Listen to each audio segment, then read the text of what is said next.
Of course हम बात करते हैं सिग्निफिकेंस ऑफ राइट फील्डिंग, हम डिस्कशन करेंगे अभी इसके ऊपर। आमिर, अगर हम बात करें, आज फाइनल मैच है, एक तरफ हमने स्काई की देखी है, लास्ट टाइम किस तरीके से फील्ड प्लेसमेंट थी, सारी कैप्टनसी एक साइड पे थी, आज किस तरह की फील्ड प्लेसमेंट होनी चाहिए?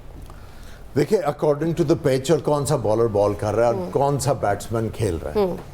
आई थिंक इतना बड़ा जब मैच हो तो मैं एक चीज़ का जो है वो अब आई एम कन्विंस्ड कि आप जब बड़ा मैच खेलते हो और to set the tone of the game you need wickets, उसमें फील्ड प्लेसिंग जो है वो बहुत इंपॉर्टेंट होती है और कप्तान जो है अपनी फील्ड प्लेसिंग के ज़रिए एक मैसेज दे सकता है। आई थिंक आज मैं समझता हूँ कि third man, fine leg, square leg, ये जो फास्ट बॉलर्स हैं न्यूजीलैंड के, उनको इस फील्ड के साथ जाना चाहिए। और जब आप ये वाली फील्ड प्लेसिंग रखते हैं तो क्रिकेटर्स वुड नो कि कौन सी प्लानिंग के साथ बॉल होने हैं, ठीक है।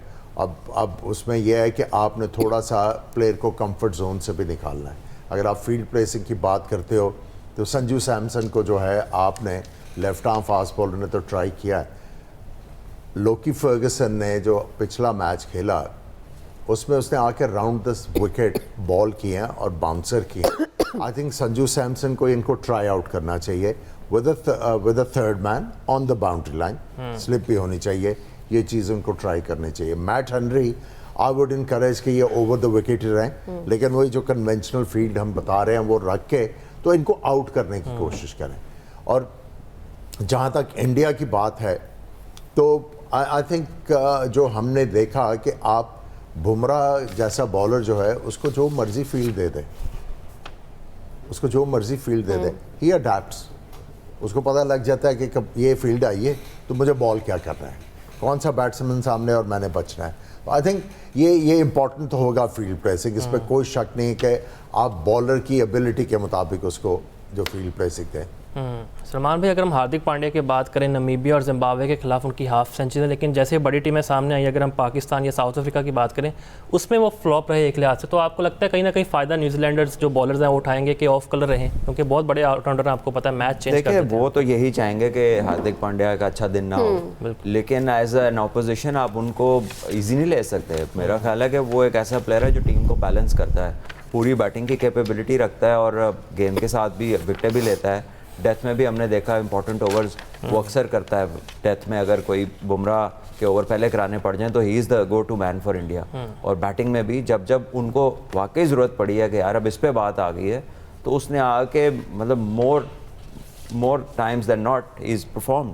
तो मेरा नहीं ख्याल कि उसको कोई भी टीम ईजी ले सकती है या उसको आप कह लें कि समझे कि यार ये ज़रा इनका वीक लिंक है। Is not the weak link, I think वो उनकी स्ट्रेंथ है। अच्छा, और एक मेरा ख्याल है बहुत कम बॉलर्स हैं इस वर्ल्ड कप में जो हमने देखे कि नया बॉल जो है इतनी ज़बरदस्त सीम प्रेजेंटेशन और उन्होंने नया बॉल स्विंग किया है। और ये नहीं है कि वो सिर्फ उन्होंने गेंद आगे फेंका है, उन्होंने हर बैट्समैन के मुताबिक जो बॉलिंग आके किया है, अगर बैट्समैन की स्ट्रेंथ है फ्रंट फुट पे ड्राइव मारने की, उन्होंने बैक ऑफ द लेंथ किया है। और अगर आप उनकी टीम में जगह की बात करें, 8 विकेटें हैं रन्स के साथ उनकी। सो इसका मतलब ये है कि जो उनके हाईएस्ट विकेट टेकर हैं चक्रवर्ती, उसके आसपास ही हैं ये। बिल्कुल। जब बात कर रहे हैं हम टीम इंडिया की, सलमान, हमने देखा जो न्यूजीलैंड सीरीज थी टीम इंडिया में, अभिषेक शर्मा एक मैच में मैन ऑफ द मैच भी रहे, यानी इस टूर्नामेंट से पहले he was informed 30, 68, 84। On the other hand अगर हम बात करते हैं आईसीसी की टॉप रैंकिंग के नंबर 1 पे फिलहाल ये हैं जनाब विद 874 पॉइंट्स, लेकिन इस वक्त 7 मैचेस खेले वर्ल्ड कप के, 89 जनाब इनके रन हैं, 12 की एवरेज है, 130। डू यू थिंक आज against team New Zealand he can bring his form back? देखिए obviously he would love to और the team would also love to, but if I was the opposition तो मैं तो उसको यही याद कराऊंगा कि ये अगले टूर का मैच है बच्चे, क्योंकि ये मैच आज स्कोर करेगा तो अगली सीरीज़ में नाम आना है, बिकॉज दिस कैन हैपन। मैं नहीं कह रहा कि ऐसा ही होगा, but as an opposition you just want to communicate that extra bit of pressure on the person जो कि पहले ही परफॉर्म नहीं कर रहा, because he is a dangerous player. वो अगर चलते हैं T20 में, if he has a good power play, तो इंडिया विल गेट टू 70, 60, 70, 80 इसके बीच में रन्स कर देंगे वो अगर वो चला तो।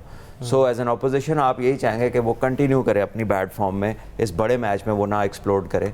और आई वुड रिमाइंड हिम कि भाई बड़ा मुश्किल है ये, अब सीरीज़ अगली में नाम नहीं आना अगर इधर ना हुआ तो जो अंदर की कम्युनिकेशंस होती हैं। और दूसरी चीज़ है इस तरह का प्लेयर जो है जो हर गेंद के ऊपर मारने की कोशिश करता है। जब आप conventional player out of form हो, उससे जब आप बात करते हो यार शाबाश गेंद को छोड़ना है, सिंगल दुक्का करना है, ठीक है, इस तरह के प्लेयर को आप क्या करते हैं, इनकरेज करते हैं, you go out and express yourself. अब इस तरह का प्लेयर जब आउट ऑफ फॉर्म होता है, ठीक है, या तो वो बिल्कुल ही जो है बल्ला घुमाना शुरू कर देता है, या दूसरी चीज़ ये होती है वो कन्विक्शन नहीं होती बल्ला घुमाने में। सो एडवांटेज जो है इनको खिलाने का वो तो न्यूजीलैंड का है। अगर आप इंडिया की बात करें, that is a gamble, that is a big gamble. अगर चल गया, लेकिन they can afford to do it, क्योंकि उनका मिडिल ऑर्डर जो है वो भी फॉर्म में है, संजू सैमसन कवर कर रहा है, तो आई थिंक वो तो चेंज नहीं करेंगे। सलमान भाई, मिचेल सेंटनर की अगर हम बात करें, 2015 में इन्होंने अपना डेब्यू किया और पहले न्यूजीलैंडर हैं जिन्होंने 1000 रन T20 क्रिकेट में किए, 100 से ज़्यादा विकेटें हैं और हमेशा क्रूशल मैचेस में परफॉर्म करते हैं। लेकिन ऑन द अदर हैंड अगर हम सूर्य कुमार यादव की बात करें, 2022 से लेकर 2024 में नंबर 1 ये बैटर रहे हैं रैंकिंग में, तो आपको लगता है कि तजुर्बा अगर देखे जाए, एक्सपीरियंस वाइज डिसीजन मेकिंग में ज़्यादा इनको फोकियत हासिल है सेंटनर को? देखिए, एक्सपीरियंस ज़्यादा ज़रूर है, लेकिन क्रिकेट वाइज या नंबर ऑफ गेम्स या प्लेइंग अराउंड द वर्ल्ड, तो उसमें कोई इतना फ़र्क नहीं है। अगर मैचेस आप देखेंगे तो ज़ाहिर है पहले आने वाले को एक एडवांटेज होता है कि यार इसने ज़्यादा टाइम गुजारा है, लेकिन शॉर्टेज ऑफ एक्सपीरियंस नहीं है, lack of experience Suryakumar को भी नहीं है। और कप्तानी उन्होंने भी बहुत की है, फ्रेंचाइज में भी की है, इंडिया की भी कर रहे हैं। सेंटनर तो कह लें कि सेंटनर भी कोई बहुत पुराने कप्तान नहीं है, स्टैंड इन पहले कैप्टनसी करते रहे, अब केन विलियमसन के बाद इन्हें ये चीज़ मिली है। So I guess there is not a great difference. अगर हम देखें इस टूर्नामेंट की सिर्फ कप्तानी देखें तो सूर्या कुमार ने ज़्यादा बेहतर कप्तानी की है, सेंटनर ने ब्लंडर किए हैं कुछ, जो स्पेशली इंग्लैंड से ये लोग मैच हारे हैं, वो मैकॉन्ची को ओवर नहीं दिया, फास्ट बॉलर को ओवर नहीं दिया, ग्लेन फिलिप्स को ले आए, दैट वाज समथिंग जिसमें 46 आपको रन हैंड टू डिफेंड और एक टेल एंडर खड़ा हुआ है, एक और दूसरा एक बैट्समैन है, और आप उसके सामने लाके अपने तेज़ बॉलरों को नहीं बॉलिंग करा रहे, आप अपने नॉन रेगुलर ऑफ स्पिनर को करा रहे हैं, ठीक है, जबकि आपके पास 5 ओवर रेगुलर बॉलर्स के 5 ओवर रहते थे। So I think that was no brainer. और उसके अलावा अगर सूर्या को देखें, on the other hand, Bumrah को कब इस्तेमाल किया, क्या फील्ड सेटिंग्स की हैं, अपनी टीम को बैक किया, तो I think he has done a better job in this world cup. लेकिन वो जो सलमान गलती की बात कर रहे थे ना, अगर वो मैच में आप जाके ना दोबारा से वो विजुलाइज करने की कोशिश करें वो मैच, इतनी गलतियां करने के बाद सेंटनर बड़े मुतमईन शर्मिंदा थे, बेसिकली बड़े मुतमईन थे। सो गलतियां मतलब शायद उसने रेहान को अंडर एस्टिमेट किया हो, जो इंग्लैंड के लेग स्पिनर हैं। हालांकि जब वो बैटिंग पे आए थे तो नासिर हुसैन कमेंट्री में तो उन्होंने कहा कि बेटर बैट्समैन है then the bowler, I think Atherton या नासिर में से एक थे, तो उन्होंने बताया था। तो आई थिंक वो स्टैट्स की उन्होंने इतना जिक्र किया कि जी यहाँ पे हमने 82 किलोमीटर से कम बॉलिंग करनी थी, तो उसने ये नहीं बताया कि रेहान बड़ा अच्छा खेलता है, ठीक है। तो I think they made a mistake, वो मैच जीतने वाला था। जहाँ गलतियों की बात हो रही है, ऑफ कोर्स हमने देखा कि स्काई हर लिहाज से प्रेशर की बात करें, बड़े कंपोज कैप्टन जो है वो हमें नजर आए इस टूर्नामेंट में, इससे पहले भी, और सेंटनर से गलतियां हुई हैं। तो आज क्या सेंटनर एक अलग फ्लो के साथ आएंगे? Keep watching our transmission. A break के बाद वापस आते हैं।